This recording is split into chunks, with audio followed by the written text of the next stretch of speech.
first of all, let me just apologise for the way that I finished last night's video, which was England going out of the World Cup against France. At the end of the video, there were 2 or 3 trolls in there, and I said I was going to have to close the video down because I basically called people tossers. Not you lot, you understand. And I hope that you watch this often enough to know that they weren't West Ham fans, they weren't England fans. And I'll be honest, I was a bit grumpy because England had just got booted out. And what happens is when I'm recording the video live, I'm watching the screen. This camera is plugged in. So I basically got 3 things to watch, and one of them's the live chat. And what I wanted to do after that game was bring up people's comments about the game. You know, about Harry Kane, about Gareth Southgate, about how Declan Rice played, all that stuff. Unfortunately, when you get a load of trolls in there, it makes it really, really difficult to do that. So I was sort of struggling. I got a little bit grumpy, and I just closed it down. So I do apologise for that, by the way. I should have reacted a little bit better. But it's hard. Got to be honest with you. It's hard. I don't respond that well to trolling. And, well, actually, to be fair, I've never had a job before. We've been doing this for about 1.5 years now as our jobs, myself and Gio. I've never had a job before where someone's actively trying to stop you from working whilst you're working, if that makes any sense. So, yeah, I was in a bit of a grumpy mood. Anyway, I'm a little bit better today. I think going out of the World Cup, it is disappointing. But I think it's less disappointing than normal for a couple of reasons. I think, firstly, I didn't feel the full razzmatazz for the competition all the way along. You know, because it was in the winter, not the summer. It didn't coincide with a load of barbecues, which it normally does, which I think is a big thing. Everyone's outside. People have got their windows open with their flags waving out the car windows. No one's got their car windows open at the moment for obvious reasons. Bloody freezing.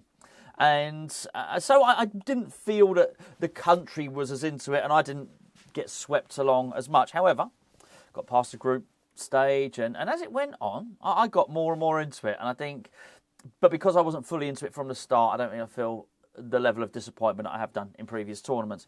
I also think we played well. I think that was the elite level of football. I think France is about as good as it gets. Okay, so maybe it's not quite France. Maybe it might be someone else that wins it. But when we lost in the final against Italy, Italy, I know they didn't qualify for this tournament, but again, they're an elite level team. And I think this was better than Italy. So I felt we went for it. I felt we had a go. And if France, who are the world champions, if that's the pinnacle and that's the elite level, we're there. We are. There's no doubt about it. If we weren't there, if we were to do a combined 11 of both teams, no England players would get into that France 11. Well, I think a few would, actually.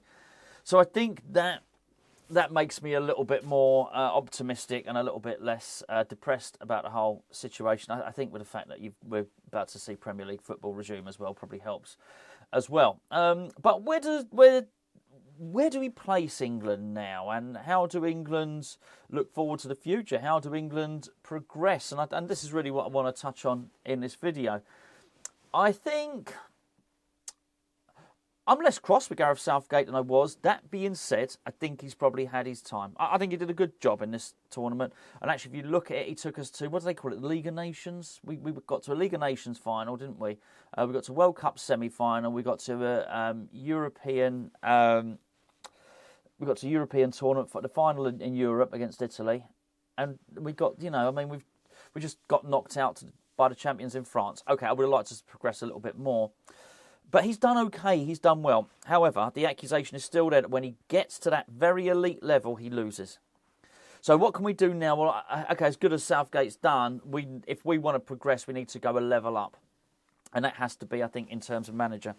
Remember when, if you watch all the Hammers Chat videos, you'll know that I mentioned Brian Robson earlier on in the week, in the build-up to this game. And it's always felt that England have had a couple of world-class players. And I always remember people saying, I don't know why Alan Hansen sticks in my mind, but I remember Alan Hansen saying to win a World Cup, I think you need at least 3 world-class players and the rest have got to be very good. And I'm not sure that's strictly true, but it does certainly suggest that we need a few. I think we've had them in the past, but I felt they were sort of all in the same positions, if you like. They're all in midfield, if you like. I feel this crop are very good, and I do think, having tested ourselves against the top level, there are 4 players in particular, maybe 5, who are at that level or pretty damn close to it. So if we accept, and we'll talk about the players in a minute, if we accept the players are at that level, then it has to be the manager. And if the fine margins are that actually we keep getting there and doing quite well, but that final hurdle, which is, whatever, beating France, beating Portugal, beating Italy, beating Germany, whatever the case may be, if that's what we're missing, then we have to get a level of manager above Gareth Southgate. And that is putting it all to one side about the fact that he goes in negatively and he has a negative mindset, because I don't think we were against France. I really don't. I don't think you can have it both ways. I've seen people complain that we're negative, but also complain that we didn't get the penalties. And I just don't think you get 2 penalties, have reasonable calls for 2 other penalties. Harry Maguire headed just wide with a free kick. You can't have it both ways. We either attacked or we didn't. If we don't attack, we don't get the penalties. So I think we had a go as best we could. I really do. And I just feel tactically there are a few little things. Deschamps got the better of Gareth Southgate, and the referee didn't help, by the way, either. But it's small margins, but that's what you need. If that's what you need, the small margins, that extra 5%, where are we going to get it from? Well, then maybe another manager brings it in. So that there is, I think it is probably time, and I think he's done okay. I really do. Do I think he's going to go and get offered the top job if, whatever, Ten Hag doesn't work out at Man U or Potter gets sacked from Chelsea? Will they appoint Gareth Southgate? No, I don't think so. But I think he'll get a job in football. I'm pretty sure of that, and I'm pretty sure he'll do okay. So yes, new manager. Who would want the job? I don't know. I don't know how attractive international football is. I'm pretty sure if someone did decide they wanted an international job, they'd probably look at the England team and think, well, that's a great crop of players. But I'm not sure how attractive the job is, because we don't play very often, do you? I would imagine if that was me, I would find club football probably more attractive proposition. I certainly don't think there's a ton of English coaches out there who are better than Gareth Southgate. I do think it'd probably have to be an overseas manager that came in to do it. In terms of the players, who am I talking about? I think is world class in the England team. Well, it's going to be no surprise if I start off with Jude Bellingham. I think just Jude Bellingham has absolutely come of age in this tournament. I'll tell you why in just a second. Before I do, please can I point you in the direction of Hammer's Chat Shop. Basically, we've got an online shop, hammerschatstore.com. That's where this fantastic Christmas jumper is from. And the reason I'm telling you, if you want to get gifts for someone, if you're looking for a West Ham based gift, you want to buy it for somebody, you don't know what to buy them, they're a West Ham fan, go and have a look at the store. It's not all jumpers, there's all sorts. There's t-shirts, there's mugs, there's key rings. Honestly, there's so much stuff, beer mats, all manner of gear over there. Go and have a look. The thing is, there's going to be postal strikes and stuff like that, so you need to get your orders in now. It's hammerschatstore.com. The link is in the description below, literally a little drop down menu underneath this screen in the comments. Go and have a look at it on there. As I say, if it don't happen now, you just don't know what's going to happen with these strikes. I think if you order now, you've got a high likelihood of getting it delivered before Christmas. Start leaving it another few days. Let's be fair, it ain't going to happen, is it? Okay, so players that have impressed me. So Jude Bellingham. I think everybody was in agreement that I think the France, if you say the whole France team are really good, right? I think our 2 midfielders, actually I'll put Rice in there as well, because I think Rice came of age in this particular game. I think up to this point, Bellingham had the better tournament. I think in this game, Rice really came to the fore.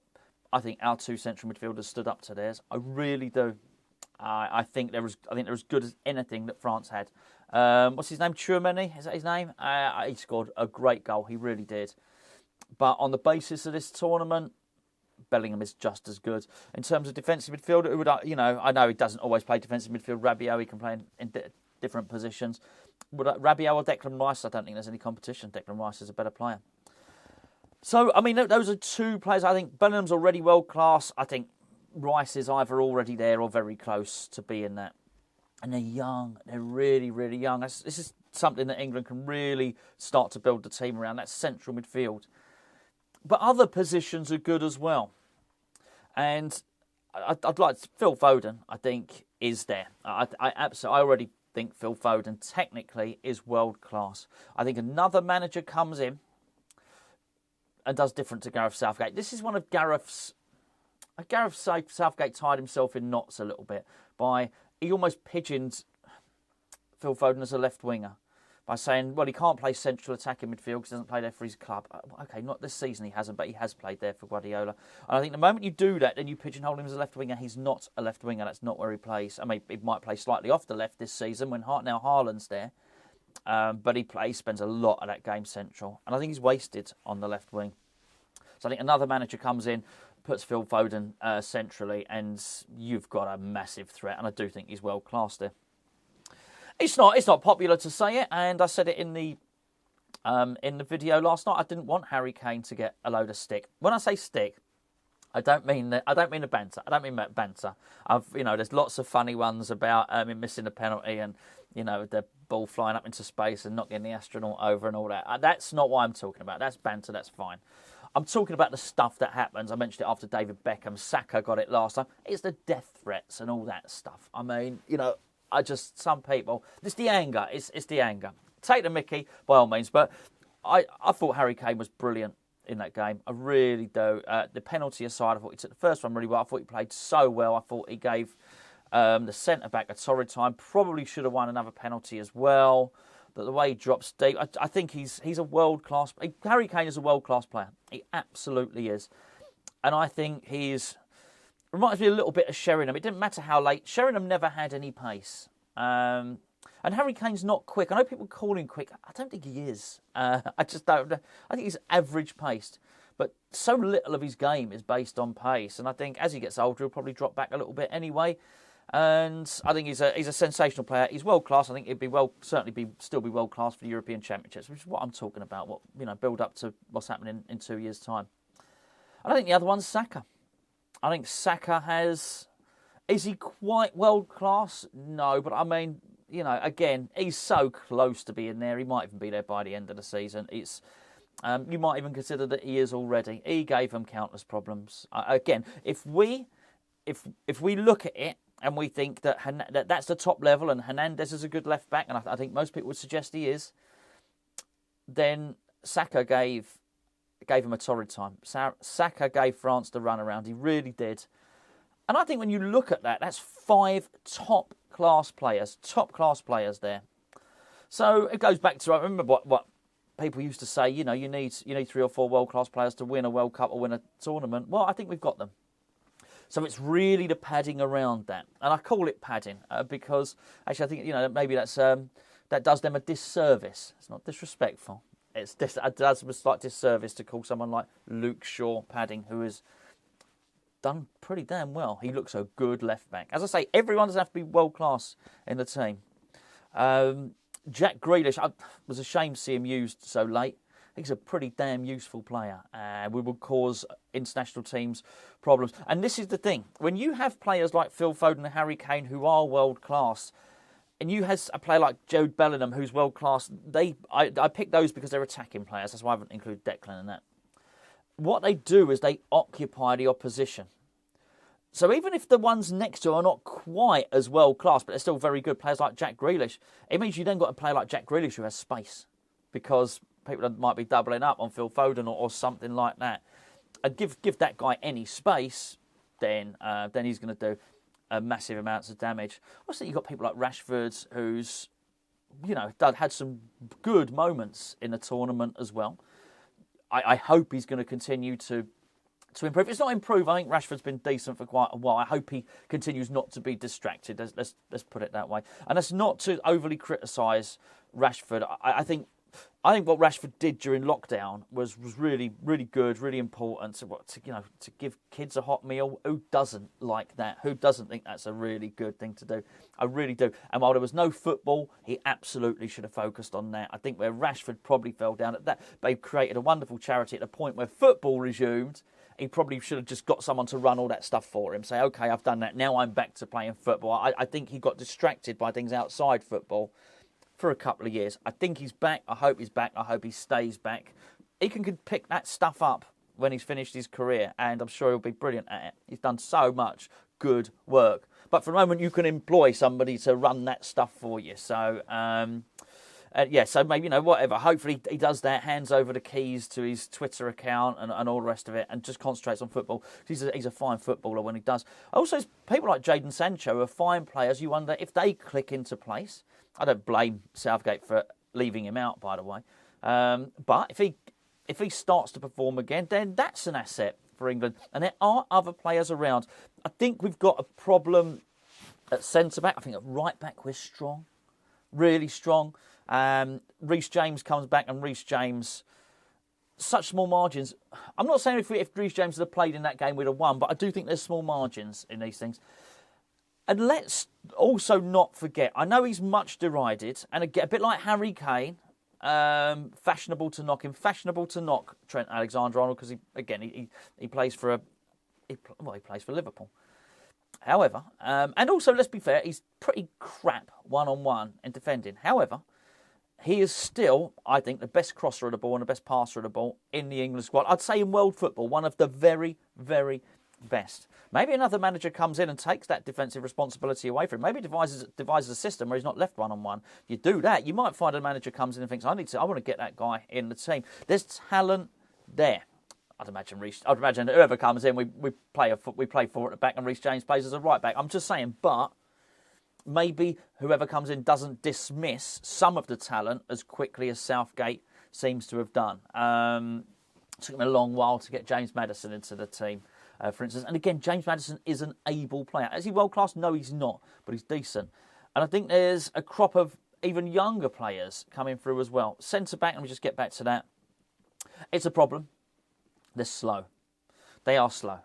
There's no doubt about it. And I think if there's one glaring omission that I look at that England team, I think at centre back, we do lack a little bit of pace there. I also look at, I think Maguire's had, I don't subscribe to the suggestion that Maguire has metamorphosised into a world-class centre-back again. I think he's had an okay tournament. I think he's had a couple of really good games. I thought he was good against the US in particular.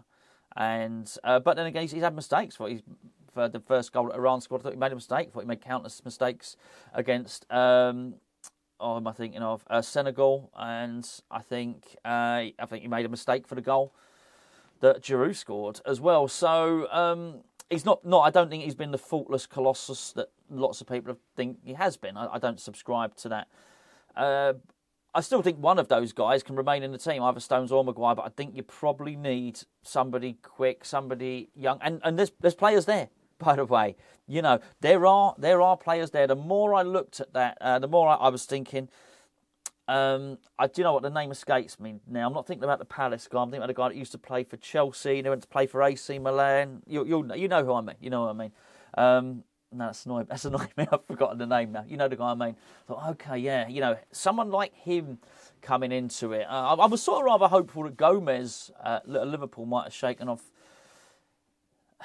some of his injury problems and would have had a sustained run in the build-up to this, because he looked like a really promising defender, but I think he can't really get any momentum going, can he? Which is a bit of a shame. There are options there, and there are other young players coming through. My point is, there's a nucleus of a world-class players, and there are other players there coming through. I think probably the biggest concern is that there is nobody totally that looks like he will come through and be world-class at centre forward. I think there's lots of able people there, but they're not as good as Kane. Tammy Abraham not as good as Kane. Callum Wilson isn't. Ollie Watkins isn't. There's players there who just aren't. So it'd be really good if somebody could come through and put pressure on Harry Kane. But by and large, I think we've got a really, really good team there, and I'm quite optimistic for the future. And I think despite the World Cup being where it is, being in the winter, despite the allegations of corruption levelled at FIFA, despite, some of the refereeing in the tournament, despite the stadiums being quite quiet for a lot of the time, and despite all of those things, I've quite enjoyed watching England through this tournament, particularly the longer it's gone on. And despite all of those things, I'm now more looking forward to watching England play than I have been in quite some time. Because I do think there's a nucleus of a team there. Probably won't be under Gareth Southgate, and again, that's fine. But I think in many respects, even though we didn't reach the final, I think in many respects, I think Gareth Southgate did save his best until last, because we did go for it. And we did attack, and we were ever so close. We were nearly there. I never thought we were close against Italy, by the way. I thought Mancini completely pulled his pants down. I don't mean Mancini pulled his own pants down. Mancini pulled Southgate's pants down. Forget it. Do you know what? Forget it. I shouldn't even have gone there. I'm sorry if you've got that image in your mind now. I never thought we were really in the game. And whereas against France, I really did. I thought we were in the game right up until the free kick, actually. I still had hope. And that's different. And I recognised the difference for me thinking we were still in the game and feeling that we could do it. Whereas before, I never really have, and that's the difference. As I say, I know it was just in the quarterfinals and not the final or anything like that. But I think there's a lot to look forward to. France are going to get lauded. France have got more depth. France are going to always produce a bigger crop of youngsters for the pure and simple reason that we're hindered in this country because our football association don't govern the top level of our game, and the FA have only got themselves to blame for that. I think they were so busy trying to put the boot in to the Football League, they basically ended up surrendering powers to the top 20 clubs in the division. So there's no cohesion between the two. Whereas a lot of the international teams they operate as a slick unit. You certainly don't find that the top league is completely separate from the league underneath, who are completely separate by the association, the national association. It's pretty unique to England, and it stops us really putting anything into place. Basically, we don't have a proper centre of excellence anymore, like they do in France. So we're relying on the clubs and the academies to produce the talent, but they seem to be doing it okay. They really do. And you know what? Maybe you don't need 30 top class players. But I think that's evident. You've only got to look at Morocco, how well Morocco are doing. They've got Hakimi at right back. They've got En-Nesyri. They've got a couple of others. Obviously, they've got Agurd, our own guy. Hopefully, he's fit for their next game. I certainly like to see him play. They're doing okay with four really good players there, and an undercast. That's what I think. A chorus line. Let's put it that way. A chorus line of really good players to supplement their top class ones. I think England are there, and I think England's. Do you know what? I'm actually looking forward to playing France again. I've waffled on. I had a lot to say. I'll catch up with you tomorrow. I'll be back on the West Ham tomorrow.